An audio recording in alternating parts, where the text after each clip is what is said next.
Good morning, sir. I am Ranjit, Joint Secretary, Ministry of Ayush. On behalf of the Ministry of Ayush, sir, it's a privilege to welcome all the dignitaries, all the experts to this event chaired by Honorable Health Minister Shri Harshvardhan and friends from Goa. I invite Secretary, Ministry of Ayush, Vaidya Rajesh Kotecha for the opening remarks. आदरणीय स्वास्थ्य मंत्री एवं विज्ञान मंत्री doctor Harshvardhan जी, आदरणीय MOS Ayush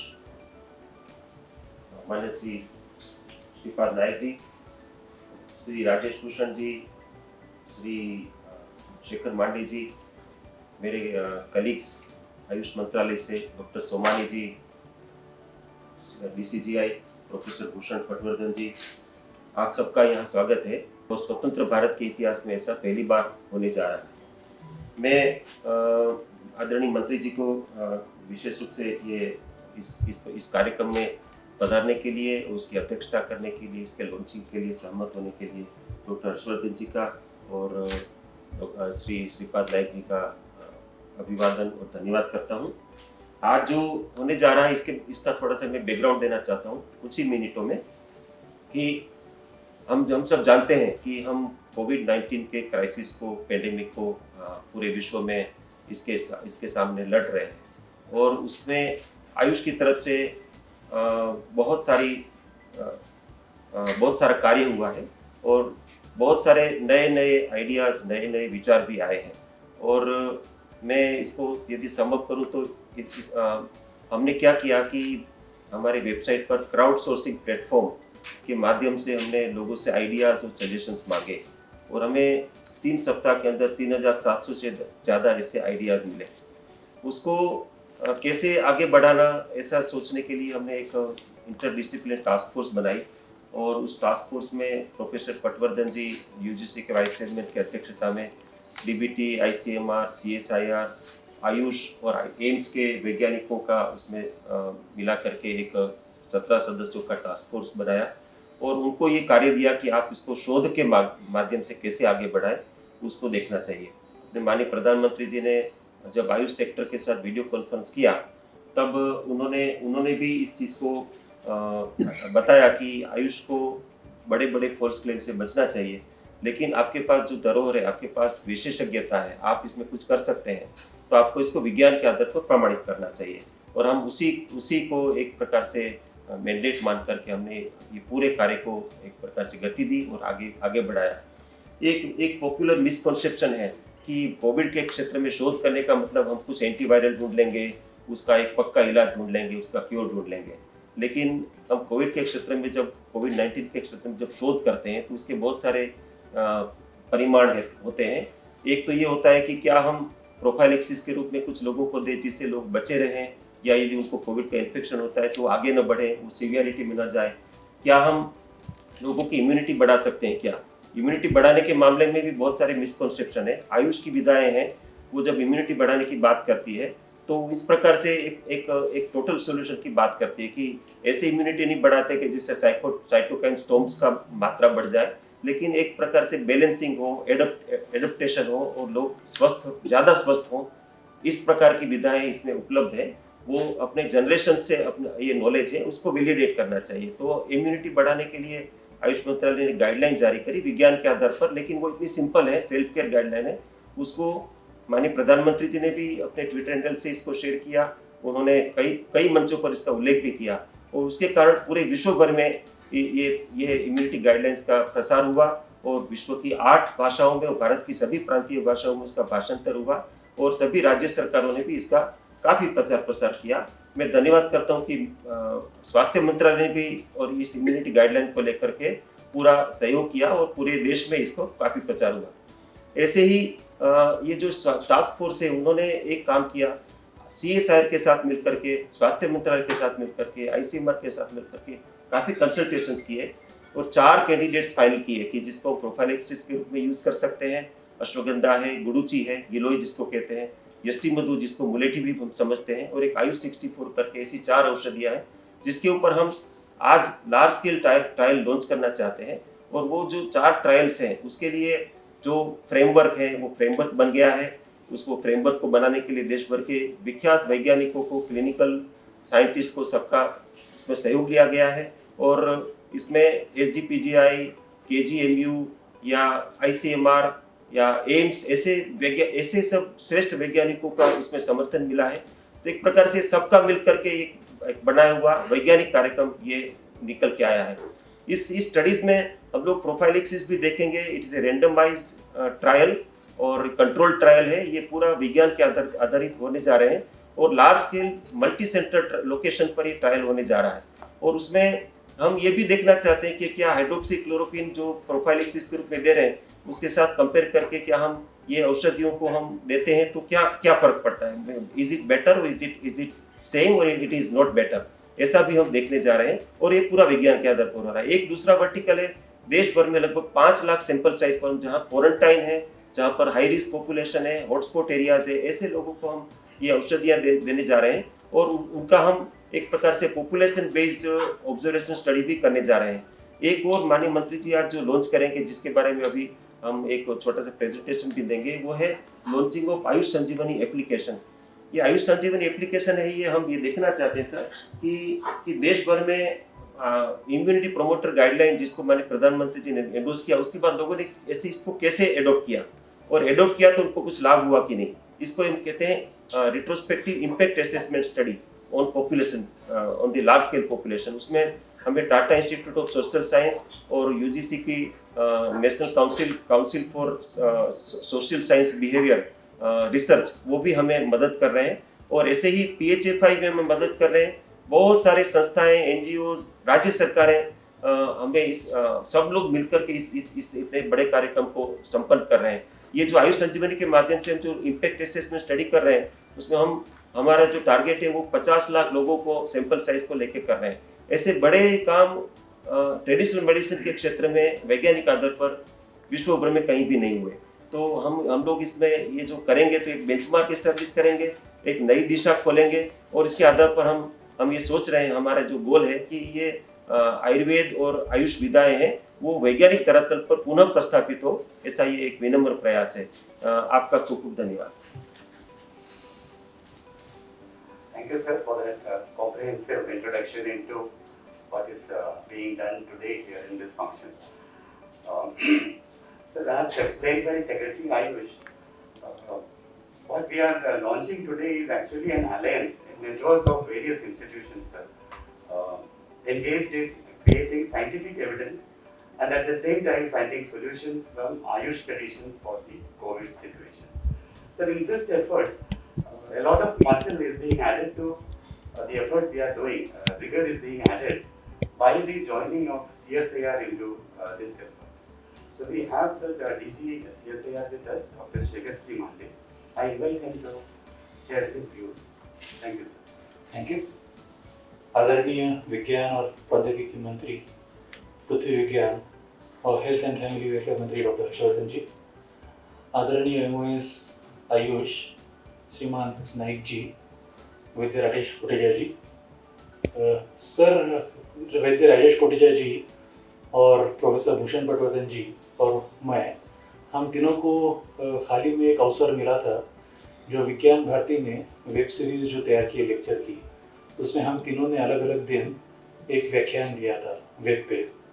और तीनों ने एक जैसी बात की थी अलग अलग दिनों पे कि हम जब हमारे स्कूल में जब पढ़ रहे थे या कॉलेज में पढ़े या पश्चात PhD जब की, हमें किसी ने कभी आज तक हमें पाणिनि का अष्टाध्यायी या चरक संहिता और सुश्रुत संहिता तथा कौटिल्य का अर्थशास्त्र कभी किसी ने पढ़ाया नहीं है। हमारे स्कूलों में, कॉलेजों में PhD के वक्त जो किसी ने पढ़ा हो वो अपनी रुचि से बाद में सब पढ़ाई खत्म होने के बाद कुछ पढ़ा हो तो पढ़ा हो। और ये मैं समझता हूँ कि सर ये लोगों को पढ़ाने के लिए बहुत आवश्यकता है आज भी कि लोगों के करिकुलम में कि हमारे देश का इतना रिच हेरिटेज जो है इसके बारे में बच्चों को थोड़ा देने की ज़रूरत है। इसी के बारे में वैद्य कोटेचा जी ने सर कहा अभी कि हमारा आयुर्वेद का भी ज्ञान इतना गहरा है और कभी हम लोगों ने मॉडर्न साइंस की ओर से इसे कभी प्रूव करने की कोशिश बहुत ढंग से नहीं की, वो कोऑर्डिनेटेड मैनर से। और हम लोग गए साल से एक साथ बात कर रहे हैं कि किस तरह हम एकत्रित होकर CSIR और आयुष कि किस तरह के प्रोग्राम बनाएं। और एक हम लोगों ने टास्क फोर्स भी बनाया है जो कोऑर्डिनेट करता है आयुष और CSIR के भीतर। और इन्हीं चर्चाओं के पश्चात ऐसा हम लोगों को लगा कि ये 4 जो चीज़ें हम लोग टेस्ट करने जा रहे हैं, जिसका आज सर आपके हाथ इनॉग्रेशन होगा, तो मैं समझता हूँ कि बहुत ही अच्छी घड़ी है हमारे देश के लिए कि आयुर्वेद का आधुनिक विज्ञान की ओर से हम लोग कुछ करने की कोशिश करें जिससे लोगों को पता चले कि हमारा पारंपरिक ज्ञान भी कितना गहरा था और कितना अच्छा था। तो सर हमारे लिए बहुत खुशी का समय है कि आपके हाथों आज ये लॉन्च होगा, ये क्लिनिकल ट्रायल्स। ये मिनिस्ट्री ऑफ आयुष ने बहुत गहराई से पढ़ाई कर किस तरह का सैंपल साइज होना चाहिए, किस तरह की स्टडी होगी, क्लिनिकल स्टडी होगी, इसका पूरा अभ्यास करके हमें बताया गया सर। हम इनसे उनके पूरे साथ है ये करने के लिए, और बहुत खुशी है सर फिर से कि आप आज यहाँ पर इसका लॉन्च करने जा रहे हैं। धन्यवाद। Thank you, sir.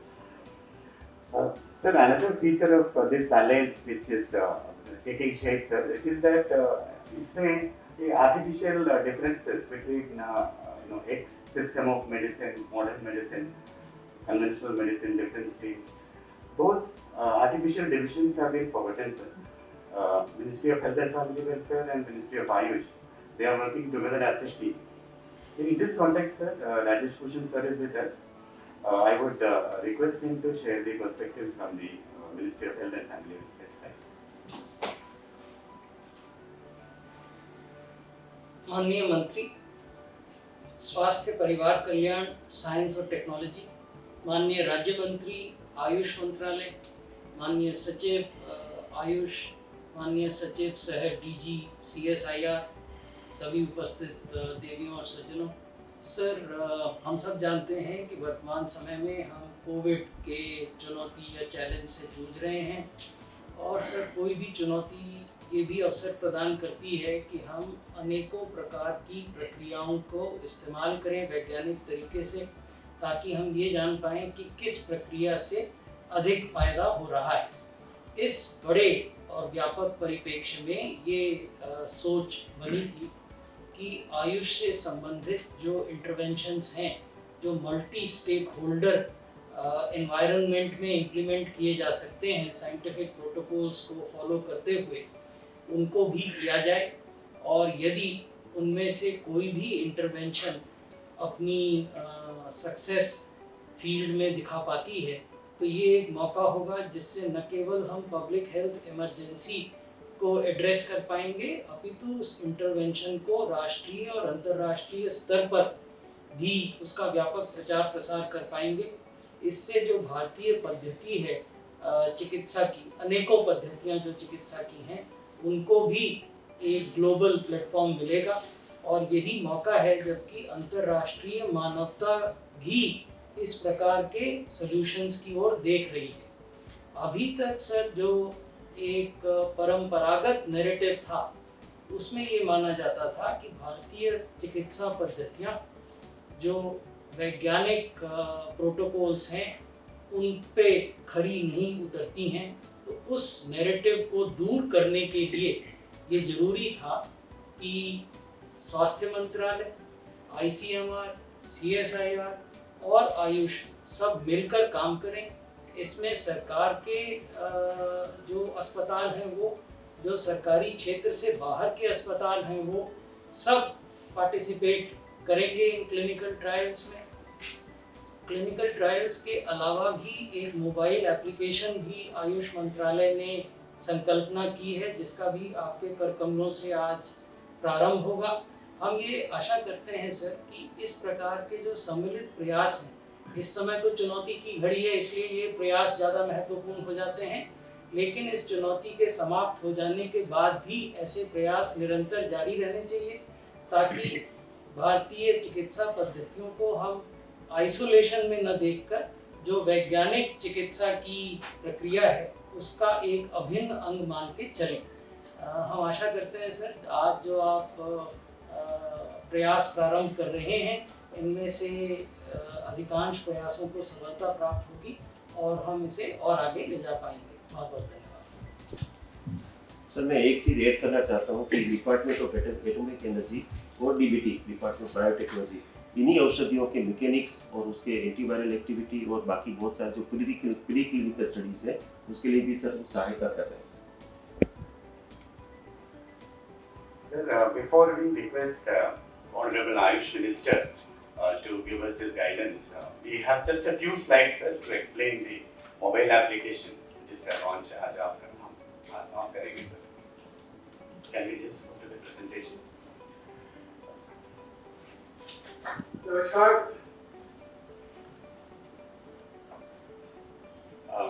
So this.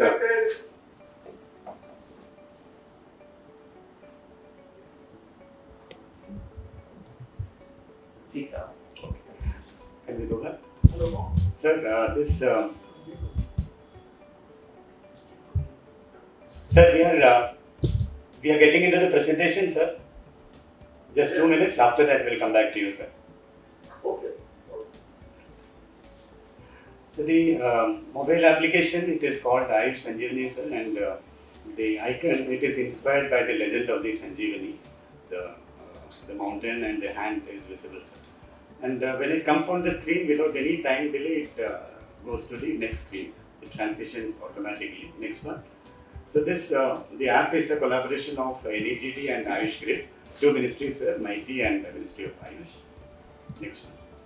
So here we are thanking the respondent and just telling him that this is a very significant contribution for public health research in the country. This is the welcome page. Next one. So we have added a few explainer pages. Ayush ministry का जितना भी guidelines on health advisories हमने निकाला है sir, simplify करके 4-5 cards में हमने दिया है. These are in simple language and with nice graphics. Next one. So this is just one example, sir. Immunity, Chyawanprash, herbal tea, like that. All the advisories have been summarized into 5 simple cards. Next one. The app starts with a mobile phone verification through OTP. Next. There are two major sections, sir. One section is for the Ayush practitioners. The second one is for the public. Ayush practitioners का जो section है sir, that is there is a possibility of multiple entry. If a doctor is treating 50 patients, he can enter data in a summarized form for all 50 patients. Sir. Next one. Basically, sir, we are focusing on the public side in this presentation. There is a set of basic questions, just 4-5 questions, sir, which is put in the first layer. Because many people do not have enough time to spend too much of time. So in 2-3 minutes, the first layer can be completed. So here, what is the frequency of use, how long you have been using, like Secretary Ayush explained, it's a retrospective study. And finally, the exit question is here whether the respondent will be willing to recommend this to others, which is an expression of confidence in the measures he has taken, sir. Next one. So once he gives the first layer, we thank him and we also give him an option to continue. And if he is continuing, the reward he will get is that he can rate his performance, the performance regarding the steps he is taking to boost his immunity. But the rating is only a comparative one, then it is not an absolute score. Next one. Then we start the second layer of questions. There are two options here. One is based on the advisories of Ministry of Ayush, which are clearly listed. Second, if the respondent has been following anything which is not in the advisory, he has the option of entering that also. Next one. And then it is given system-wise. These are the 4 systems which were covered in our advisories. Next one. If he selects Ayurveda, the different options which were covered in the advisory in Ayurveda comes, and against each of these he can give. We are not going into that kind of details. Next one. So once he gives, his rating comes something like this. This is like an average rating which says that your score is good, however there is scope to increase your efforts for boosting immunity.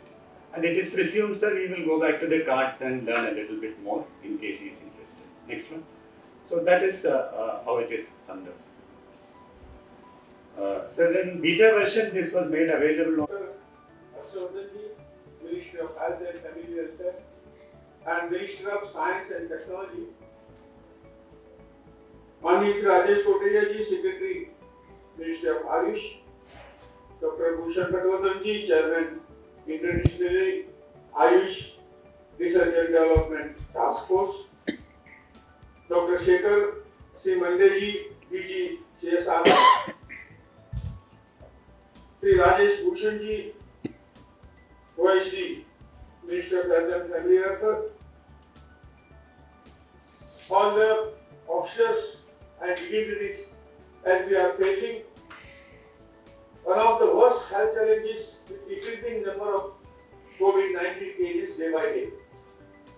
We appreciate the effort put by our healthcare workers, COVID warriors, and many others who are working relentlessly for the promotion and protection of our country from COVID-19. In this sequence, the Ministry of Ayush has taken initiative to address the COVID-19 pandemic problem in the country through clinical studies of Ayush system and also studying the impact of Ayush-based prophylactic intervention in high-risk population and also studying the impact of Ayush advices and Ayush measures for prevention of COVID-19 among the population. Ministry of Ayush has set up a interdisciplinary Ayush Research and Development Task Force with a group of experts under the chairmanship of Dr. Bhushan Patwardhan ji to formulate and develop the strategies for this initiative. We have undertaken 4 clinical studies and population-based studies to find a better solution to the problem and to assess role of Ayush for prevention of this disease. We also designed a mobile application which you have seen just now. It was applied by our Joint Secretary Ranjit Kumar ji. That Ayush Sanjeevani, which I request all to download and contribute in a small survey on use of Ayush advisory and measure for prevention of COVID-19. The outcome of these studies would certainly pave a new horizon in understanding the preventive potential of Ayush intervention during the pandemic like COVID-19 through scientific evidence. Launch of these 3 studies will underline the importance of the Ayush and also it will take a step towards exploring the potential of Ayush in the endeavor against to fight COVID-19. I thank Honorable Dr. Harshvardhan ji for giving consent at a very short notice for launching this program and I wish all the success for these studies. Thank you very much. Jai Hind. Namaskar.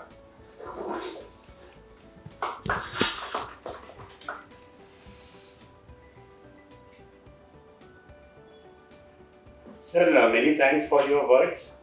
We will continue to work along the lines as guided by you, sir. It is now my privilege to invite Honorable Minister for Health and Family Welfare, Dr. Harshvardhan, for his speech and also to declare the 3 studies as well as the mobile app launched.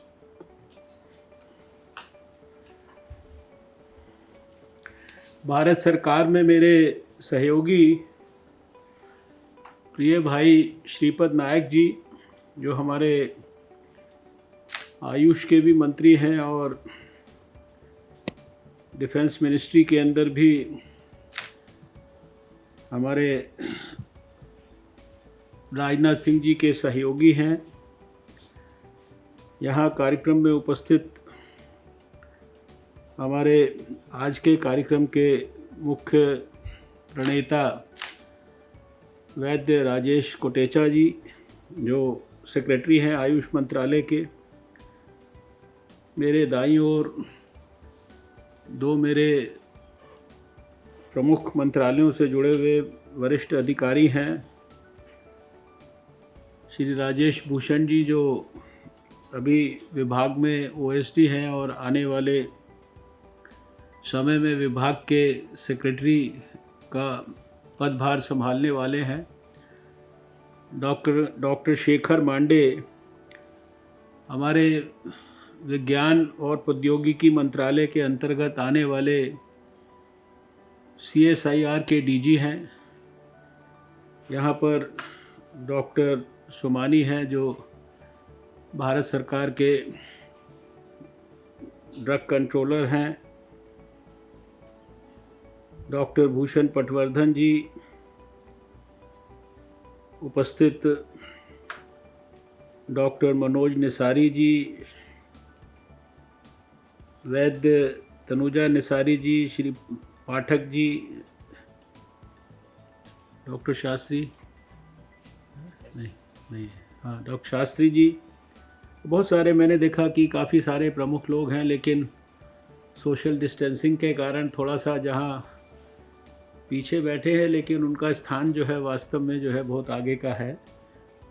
मैं उनसे सबसे क्षमा भी चाहता हूं कि शायद कमरे में उनको उनके पद और दायित्व के हिसाब से उचित स्थान नहीं मिला है, लेकिन मुझे खुशी है कि सब आयुष के आयोजकों ने आज की इस बैठक में सोशल डिस्टेंसिंग को बहुत प्रमुख रूप से मान्यता भी दी है और उसका पालन भी किया है। मैं आज के कार्यक्रम में उपस्थित सभी बंधुओं का, बहनों का मैं स्वागत करता हूं अपने स्वास्थ्य मंत्रालय में। और मैं केवल इतना ही कहूँगा कि शायद आज आयुष मंत्रालय को इस अवसर पर जितनी खुशी होगी, उससे कई गुना ज़्यादा खुशी आज के इस अवसर पर मुझे व्यक्तिगत तौर पर है। केवल एक स्वास्थ्य मंत्री के रूप में नहीं, लेकिन व्यक्तिगत तौर पर भी पूरे जीवन मैंने इस विषय को एडवोकेट किया है। और शायद कोई ऐसा फोरम नहीं होगा पिछले 3 दशक में जहां मैंने ये ना कहा हो कि आयुर्वेदा की जो हमारी संपदा है, इसकी जो ताकत है, इसको हम सब तो जानते हैं, हम सब पहचानते हैं, हम सब के पास इसका बहुत विस्तृत हमारे वेदों में और दूसरे शास्त्रों में उल्लेख है, लेकिन दुनिया इसको जानते हुए भी औपचारिक तौर पर उस प्रकार का सम्मान केवल इसलिए नहीं देती क्योंकि हमने कभी इसको आज के इस मॉडर्न युग में मॉडर्न टेक्निक्स का इस्तेमाल करके और मॉडर्न वर्ल्ड के सामने इसको प्रस्तुत नहीं किया है। और बहुत वर्षों से मैं इस बात के लिए अपने स्तर पर प्रयास करता रहा हूँ। 1993 में जब मैं पहली बार राजनीति के क्षेत्र में आया था और दिल्ली के स्वास्थ्य मंत्री के रूप में काम करना शुरू किया था, तो उस समय दिल्ली में एक बहुप्रतीक्षित देश के लिए हमने एक सेंटर बनाया था और उस सेंटर का नाम था Delhi research centre for modernised promotion of Ayurveda.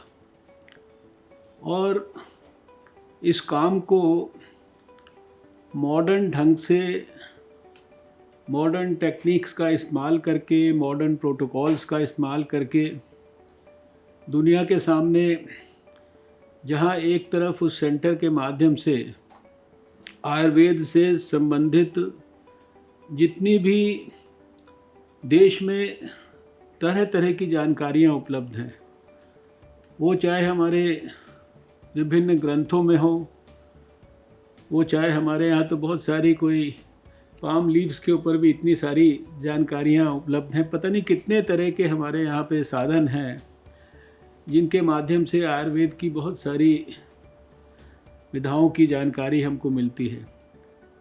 बहुत सारे बड़े बड़े वैद्य इस देश में हैं जो इतनी सारी जानकारी लेके बैठे हैं और वो केवल जनरेशन आफ्टर जनरेशन ट्रांसफ़र करते हैं, लेकिन उसको कोई रिकॉर्ड करने का मैकेनिज़्म नहीं था। तब हमने वो सारी चीज़ों को एक स्थान पर एकत्रित करने के लिए इस सेंटर का गठन किया था। इसका एक निर्माण विहार के अंदर एक इसका बहुत बड़ा दफ्तर भी बनाया था और all India institute of medical sciences के एक फार्माकोलॉजी के विभागाध्यक्ष प्रोफेसर JN शर्मा को हमने उसका अध्यक्ष बनाया था। उनका भी इस विषय के ऊपर बहुत वृहद कमिटमेंट था। उन्होंने बहुत गहराई और गंभीरता से वर्षों तक काम किया और काफ़ी कुछ वो विषय आगे प्रगति की ओर बढ़ा था। लेकिन 1998 में दुर्भाग्य से दिल्ली में भारतीय जनता पार्टी की सरकार चली गई। आने वाली सरकारों ने उस विषय के ऊपर उस गंभीरता से और उस कमिटमेंट के साथ ध्यान नहीं दिया। कुछ समय के बाद दुर्भाग्य से प्रोफेसर JN शर्मा का भी स्वर्गवास हो गया और वो जो हमारा सपना था वो एक प्रकार से साकार नहीं हो पाया। अगले अनेक वर्षों में वो सेंटर एक प्रकार से बहुत ही सिंबॉलिक सेंटर हो गया और शायद उसका जो बनाने का उद्देश्य था वो सफल नहीं हो पाया। 2014 में मुझे भारत सरकार में स्वास्थ्य मंत्री बनने का मौका मिला और तब तो आयुष मंत्रालय और स्वास्थ्य मंत्रालय एक ही होते थे और 8 या 9 तारीख नवंबर की थी जब मैंने अपना स्वास्थ्य मंत्री के रूप में आखिरी जो कार्यक्रम किया था 2014 में। तो वो अंतर्राष्ट्रीय स्तर की आयुर्वेद की जो है वर्ल्ड आयुर्वेदिक कांग्रेस था और जिसका जो समापन भाषण था वो प्रधानमंत्री नरेंद्र मोदी जी ने ही किया था। और उसके बाद मुझे दूसरा साइंस एंड टेक्नोलॉजी का दायित्व मिला। ये मंत्रालय दूसरे हमारे सहयोगी मंत्री के पास आया और उसके साथ ही ये आयुष मंत्रालय भी अलग हुआ। लेकिन मुझे इस बात की खुशी है कि वो 5 महीने के पीरियड में जो आज ये नेशनल आयुष मिशन है, जो कि भारत सरकार की प्रधानमंत्री नरेंद्र मोदी जी के नेतृत्व में एक बहुत बड़ी उपलब्धि है। इस नेशनल आयुष मिशन का जो कैबिनेट नोट था वो इसी मंत्रालय के अंदर हम लोगों ने तैयार किया था और प्रधानमंत्री जी के आशीर्वाद से पहली बार भारत में नेशनल आयुष मिशन बना और उसके माध्यम से आयुष को बहुत आगे प्रगति करने का देश में मौका मिला। 2014 में ये मंत्रालय अलग होने के बाद मुझे खुशी है कि मेरे बहुत ही अच्छे और कमिटेड, संवेदनशील और बहुत गहराई से काम करने वाले मंत्री सहयोगी श्रीपद नायक जी ने इसका कार्यभार संभाला और उन्होंने बहुत गंभीरता के साथ इस विषय को आगे बढ़ाया है। बहुत वर्षों पहले मैंने एक किताब किसी के कहने पे आर्काइव्स से ढूंढकर पढ़ी थी। वो किताब का नाम था हिंदू सुपीरियॉरिटी और उस किताब को एक हरबिलास सारदा नाम के एक व्यक्ति ने 1906 में लिखा था। इस किताब का मैं उल्लेख बार बार इसलिए करता हूँ जब भी मुझे ये विषय याद आता है। तो उसमें उस किताब की विशेषता ये थी कि भारत के अंदर जो भारत की विभिन्न क्षेत्रों में महानता है उसके बारे में भारत के लोगों ने नहीं, विदेशी लोगों ने समय समय पर क्या कहा है उसको उस महान व्यक्ति ने संकलित किया है। और उसमें तरह तरह के चैप्टर्स हैं।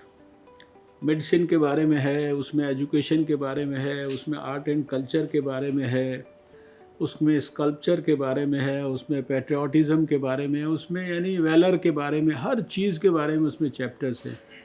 और हर चीज़ में जो भारत की जो ऊंचाई है उसका वर्णन कैसे विदेशियों ने किया है वो उसने संकलित किया है। तो उसी किताब में मैंने पढ़ा कि जो भारत की जो मेडिसिन है उसके जो प्रिंसिपल्स थे वो कितने स्ट्रॉन्ग थे, कितनी पावरफुल थे। उसको उन्होंने एक प्रकार से उस किताब में हिंदू मेडिसिन नाम दिया एक तरीके से।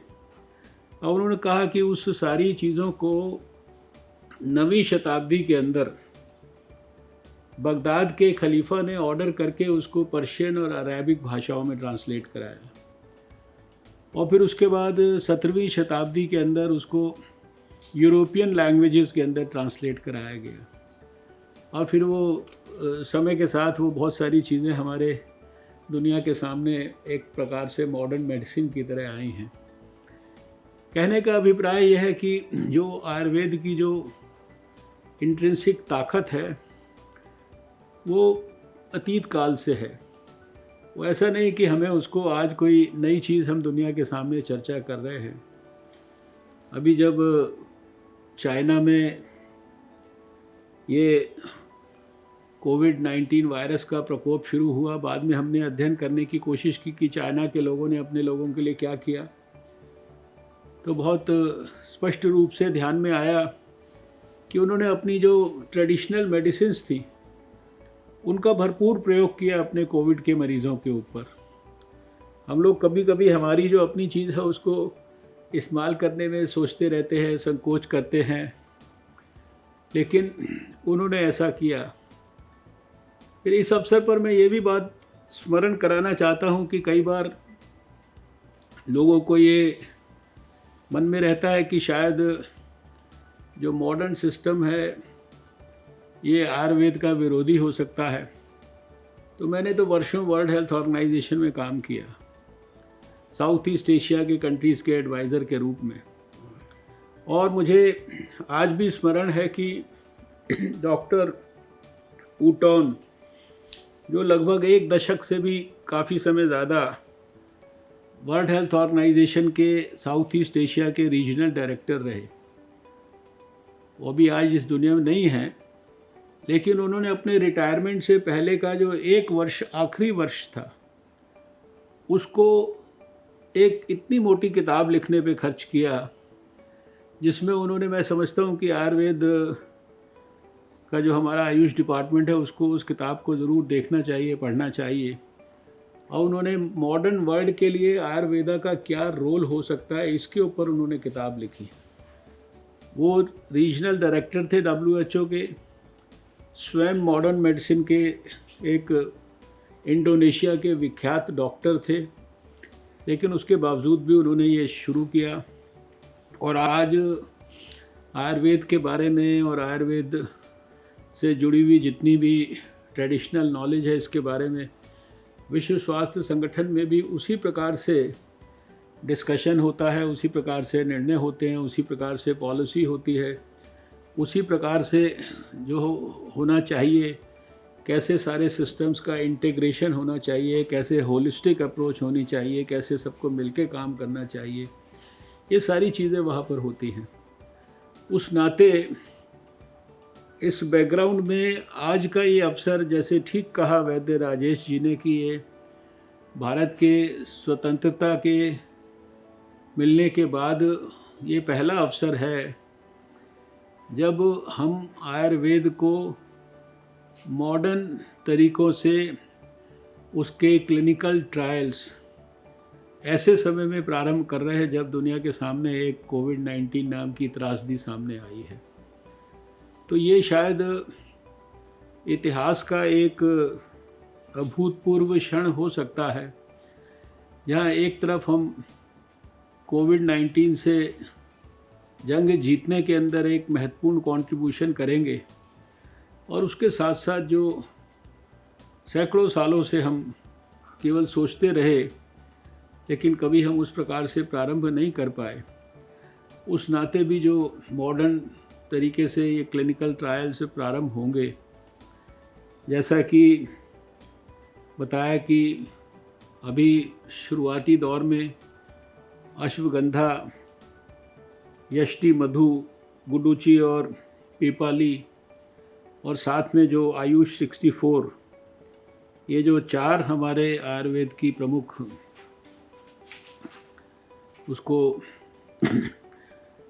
दवाइयाँ कहिए, हर्ब्स कहिए, जो भी आप नाम देना चाहें, वो सारों का इस्तेमाल किया जाएगा प्रोफाइलेक्सिस की दृष्टि से भी, और जो इलाज हो सकता है उसमें एडिशन करके भी और फिर खासकर जो ऐसी हाई रिस्क सिचुएशंस में हमारे सोसाइटी में लोग हैं, हाई रिस्क कॉन्टैक्ट्स हैं, हमारे प्रूव्ड पेशेंट्स हैं, उनके हमारे हाई रिस्क सिचुएशंस में हेल्थ वर्कर्स हैं, उनके ऊपर, और फिर आज जिस प्रकार से हाइड्रोक्सी क्लोरोक्वीन का इस्तेमाल सारे दुनिया में हो रहा है, उसके बारे में भी अभी कोई प्रूवन एफिकेसी नहीं है, लेकिन वो भी एक प्रकार से ट्रायल के रूप में इस्तेमाल हो रही है दवा। भारत दुनिया के 97 देशों को जो है हाइड्रोक्सी क्लोरोक्वीन एक्सपोर्ट कर रहा है। तो हाइड्रोक्सी क्लोरोक्वीन के कंपैरिजन में भी अश्वगंधा कितना यूज़फुल हो सकता है। और फिर मैं बधाई देना चाहता हूँ कि आपने जो इम्यूनिटी बढ़ाने के लिए जो दवाइयाँ देश के सामने प्रस्तुत की है, जिनका इस्तेमाल करके भारत के लोगों को बहुत फ़ायदा भी हुआ है। और सबसे बड़ी खुशी की बात यह है कि इस सारे हमारे मूवमेंट को प्रधानमंत्री नरेंद्र मोदी जी का प्रत्यक्ष आशीर्वाद प्राप्त है।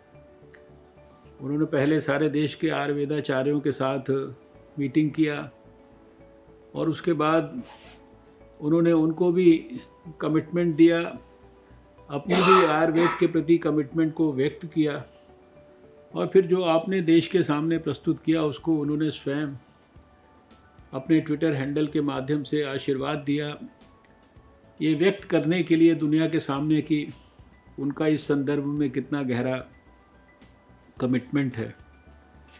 तो मुझे पूरा विश्वास है कि आज जो हम क्लिनिकल ट्रायल्स की शुरुआत कर रहे हैं, एक तरफ जहां आपने संजीवनी ऐप के माध्यम से देश के मन को और देश के मूड को एसेस करने का भी वैज्ञानिक तरीका खोजा है, दूसरी तरफ देश की 4 प्रतिष्ठित जो है एक प्रकार से संस्थाएं, मंत्रालय, एक तरफ हमारा आयुष मंत्रालय, दूसरी तरफ हमारा स्वास्थ्य मंत्रालय, और तीसरी तरफ हमारा साइंस एंड टेक्नोलॉजी के अंदर CSIR का मंत्रालय, CSIR का विभाग, जो अपने आप में देश की महान प्रतिष्ठित संस्था है। कोई ऐसी चीज़ नहीं है जिसके ऊपर CSIR की लेबॉर्ट्रीज़ में काम ना होता हो। और मैं आपको इतना कह सकता हूँ कि आपके आयुष के बारे में भी जो ट्रेडिशनल नॉलेज है उसको डिजिटलाइज करने का जितना बड़ा काम हमारे CSIR में होता है, शायद उतना बड़ा काम आयुष मंत्रालय में भी ना होता होगा। इसलिए ये तीनों मंत्रालय और इसके ऊपर इनको सबको इस स्टडी को करने के लिए टेक्निकल सपोर्ट देश की हमारी प्रतिष्ठित संस्था ICMR का, ये अपने आप में इस स्टडी को, इस ट्रायल को बहुत बड़ा रिस्पेक्ट देता है, बहुत बड़ा इम्पोर्टेंस देता है। और स्वयं जो है भारत सरकार के ड्रग कंट्रोलर भी इस स्टडी को एक प्रकार से मार्गदर्शन कर रहे हैं। मैं समझता हूँ ये आज का दिन बहुत ऐतिहासिक दिन है। मैं श्रीपद नायक जी आपको बहुत बहुत बधाई देता हूँ कि आप गोवा में, आपने तो गोवा के अंदर जो है, आपके रहने से ही गोवा जो है वो अभी कोविड फ्री हो गया है। और मुझे लगता है कि गोवा के लोगों को आपने खूब ये इम्यूनिटी वाली दवाई जो है लगता है कि अच्छी तरीके से खिलाई है। तो मुझे पूरा विश्वास है कि आज जो हम काम शुरू कर रहे हैं ये खाली इन्हीं दवाइयों के संदर्भ में नहीं, मुझे लगता है कि ये एक हम्बल बिगनिंग इसको मानिए। और साथ साथ जो बहुत सारी, इतनी सारी चीज़ें हैं आयुर्वेद में जो कि लोग इस्तेमाल भी करते हैं, पता भी है, लेकिन शायद हमें दुनिया के सामने उनकी वैल्यू को और गहराई से प्रूव करके दिखाना है। इसके बहुत सारे इकोनॉमिक इम्पैक्ट्स भी हैं जो भारत के लिए बहुत यूज़फुल कंट्रीब्यूशन कर सकते हैं, लेकिन हम किसी इकोनॉमिक इम्पैक्ट की बात नहीं करते अभी।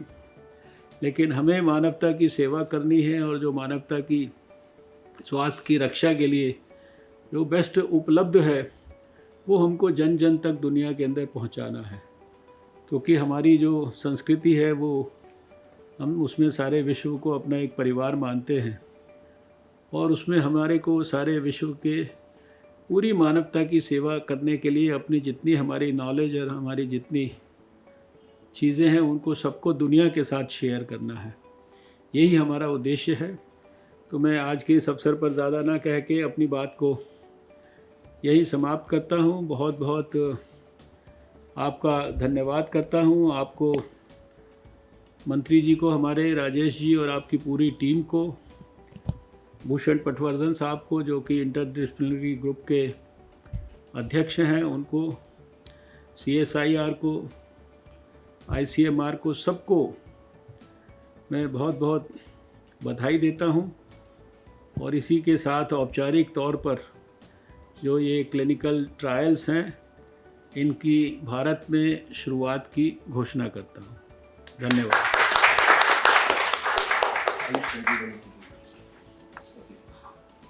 आयुष संजीवनी के बारे में तो मैंने कहा कि ये जो आपने ऐप लॉन्च किया है और उसके बारे में आपने बताया भी, और 5,50,00,000 लोगों के बीच में आप असेसमेंट करना चाहते हैं, यानी हमारी चीज़ अच्छी है, ये हम केवल खुद कह रहे हैं ऐसा नहीं है, हम उसको भी ऑब्जेक्टिव तरीके से जानने की कोशिश कर रहे हैं। और वो आने वाले समय में ये ऐप भी जो है हमारे इस आयोजन को प्रमुखता से आगे बढ़ाने में, इसके लक्ष्य को पूरा करने में बहुत सहायता करेगा। मैं उसका भी ओपनिंग की घोषणा करता हूँ। So the thoughts you shared with us, it will inspire all the stakeholders of the Ayush sector, sir. And secondly, the collaboration which is taking place now, so through your words, you have put it in a national perspective as well as in a historical perspective. So we are really fortunate that we could get your guidance at the very beginning of this formal launch on the occasion today. I now invite Dr. Manoj Nesari, Advisor, Ministry of Ayush, to propose the words. नमस्कार sir. सबसे पहले मैं doctor Harshvardhan ji, honourable health and family welfare minister and the minister for science and technology and earth sciences, आपका बहुत बहुत आभार व्यक्त करता हूँ। आभार केवल इसलिए नहीं कि आज हमने ये प्रोग्राम लॉन्च किया, लेकिन सर आप वो आयुर्वेद के अच्छे ज्ञाता भी हैं, प्रणेता भी हैं और नेता भी है। और जैसे कि आपने कहा कि 2014 में जब आप मंत्री बने तो आपका उस समय का जो भाषण था 9 नवंबर 2014 का, तो वो भाषण मुझे ऐसा लगा कि ये कोई डॉक्टर नहीं है, कोई वैद्य भाषण दे रहा है, इस प्रकार से वो भाषण था। और वो मैं आज भी जानता, मतलब मुझे एकदम वो मेरे दिमाग में और दिलो दिमाग में वो रह गया, और ऐसे लगा कि मतलब एक वैद्य को एक भाषण दे रहा है। और उस समय सर आपने जो नेशनल हेल्थ पॉलिसी 2017 की जो शुरुआत करी थी, और शुरुआत के दौर में आरोग्य भारती के माध्यम से एक बैठक राजकोट में हुई थी, एक बैठक बेंगलोर में हुई थी, एक नागपुर में हुई थी, और उस समय जो नींव रखी और वो 2017 में जो नेशनल पॉलिसी भारत सरकार ने अडॉप्ट करी, तो उसमें आयुष का बहुत अच्छी तरह से इंटीग्रेशन हुआ है, और ये पहली बार इतना अच्छा इंटीग्रेशन हुआ है। और इसीलिए 2002 में जब नेशनल हेल्थ पॉलिसी बनी थी, तो उस समय के जो डिपार्टमेंट ऑफ ISMNS था, तो उसको ISMNS की अलग से पॉलिसी बनानी पड़ी, और ये पॉलिसी इतनी अच्छी बनी कि आयुष मंत्रालय ने निर्णय लिया कि हमें अलग से ये पॉलिसी करने की ज़रूरत नहीं है, और इसी पॉलिसी को सभी ने अडॉप्ट कर लिया। और ये जो सर इंटीग्रेशन की पॉलिसी जो अडॉप्ट करी, उसका आज आप इम्प्लीमेंटेशन कर रहे हैं इस प्रोग्राम के माध्यम से। तो मैं सर आपका बहुत बहुत आभारी हूँ कि आपने हमेशा आयुष को प्रमोट किया है और आपने मार्गदर्शन किया है। मैं हमारे मंत्री जी श्री श्रीपाद नाइक जी का बहुत बहुत आभार व्यक्त करता हूँ। सर आप रक्षा राज्य मंत्री भी है, और आपने हमेशा फ्रंट से आयुष को लीड किया हुआ है। आप तो फादरली फिगर है, तो चाहे वो रेलवे में इंटीग्रेशन हो, चाहे डिफेंस में इंटीग्रेशन हो, चाहे वो पूरे देश में अलग अलग प्रोग्राम हो वहाँ पे इंटीग्रेशन हो, तो जहाँ जहाँ बात आगे ले जानी है आपने उसको प्रोएक्टिवली लिया हुआ है। जो NPCDCS का मतलब नॉन कम्युनिकेबल डिसीजेस में जो इंटीग्रेशन करना है, ये प्रोग्राम आपने सबसे पहले लॉन्च किया था और ये सबसे पहला प्रोग्राम रहा कि जिसमें धरातल में एक्चुअली आयुष का इंटीग्रेशन हुआ। तो सर मैं आपका बहुत बहुत धन्यवाद आपको देता हूँ। डॉक्टर अश्विनी चौबे राज्य मंत्री minister of health and family welfare, तो ये भी हमारे नेता रहे और इन्होंने हमेशा गाइड किया है, इन्हें सहयोग दिया, मैं उनका भी धन्यवाद देता हूँ। वैद्य राजेश कोटेचा ये केवल वैद्य नहीं है लेकिन ये कुशल प्रशासक है, ये उन्होंने पिछले 2.5-3 साल में वो सिद्ध किया है और राजेश कोटेचा जी ने कई कदम मंत्रालय में लिए हैं और उन्होंने मंत्रालय को बहुत आगे बढ़ाया है और उन्होंने सिद्ध किया है कि किस प्रकार से मंत्रालय काम कर सकता है और जो आयुष चिकित्सा पद्धति है वो देश में अलग अलग जो नेशनल हेल्थ प्रोग्राम्स है उसमें हो या चाहे रिसर्च हो, सभी में काम कर सकती है। और सबसे बड़ा जो एक योगदान है कि अलग अलग जो मंत्रालय भारत सरकार के हैं, इन सारे मंत्रालयों को वैद्य कोटेचा जी एक साथ लेके आए, चाहे वो मिनिस्ट्री ऑफ कॉमर्स है, चाहे वो मिनिस्ट्री ऑफ एक्सटर्नल अफेयर है, मिनिस्ट्री ऑफ फाइनेंस है। तो जहाँ जहाँ में पहले रुकावट होती थी तो ये आपने बहुत किया है, तो मैं आपका बहुत बहुत आभार व्यक्त करता हूँ। सर आज राजेश भूषण जी आपसे मिलने का पहली बार मौका मिला और मुझे आशा है कि ये जो कॉपरेशन आगे भी इस प्रकार से बढ़ेगा और से ज़्यादा वृद्धिंगत होगा, तो मैं आपका भी बहुत बहुत धन्यवाद व्यक्त करता हूँ। Doctor Shekhar Mande ji, DG CSIR and secretary science and technology, आपका मैं बहुत बहुत आभार व्यक्त करता हूँ कि CSIR के माध्यम से कई सारे प्रोग्राम हमने वो लिए हैं। शुरुआत में वो जब माशेलकर जी थे तब कई सारे प्रोग्राम हमने लिए थे साथ में, फिर बीच में एक खंड इसमें आ गया और ये कोलैबोरेशन जो है वो थोड़ा सा पीछे चला गया, लेकिन आपके आने के बाद में दोबारा कोलैबोरेशन आगे बढ़ा है और ये आज हम जो कोलैबोरेशन कर रहे हैं ये उसका और एक स्टेप है, उसकी एक वो और एक प्रगति का ये पत्थर है। तो मैं वो आपका बहुत बहुत आभारी हूँ। डॉक्टर भूषण प्रटोदन जी, आप UGC के वाइस चेयरमैन भी हैं और आप जो आयुष ने जो टास्क फोर्स बनाया है तो उसके आप चेयरमैन भी हैं और आपका जो प्रदीर्घ जो अनुभव है रिसर्च का, तो उसका फ़ायदा जो है वो आयुष को हो रहा है, आयुर्वेद को हो रहा है। मैं आपका बहुत बहुत आभार व्यक्त करता हूँ। डॉक्टर VG सोमानी DCGI, आपके आने से DCGI का पूरा जो रूप रंग है वो चेंज हो गया है और आपने जो सपोर्ट दिया है आयुष को, उसके कारण हम एक नोटिफिकेशन लेके आए। सर मैं बताना चाहता हूँ कि आयुष में रिसर्च करने के लिए वैसे कोई पाबंदी या प्रतिबंध नहीं था, लेकिन जो अलग अलग जिस प्रकार से जो अलग अलग विभागों ने नोटिफिकेशन किए थे, तो इस प्रकार से एक ये धारणा बनी थी कि जब तक अन्य कोई विभाग हमें परमिशन नहीं देगा तब तक हम रिसर्च नहीं कर पाएंगे।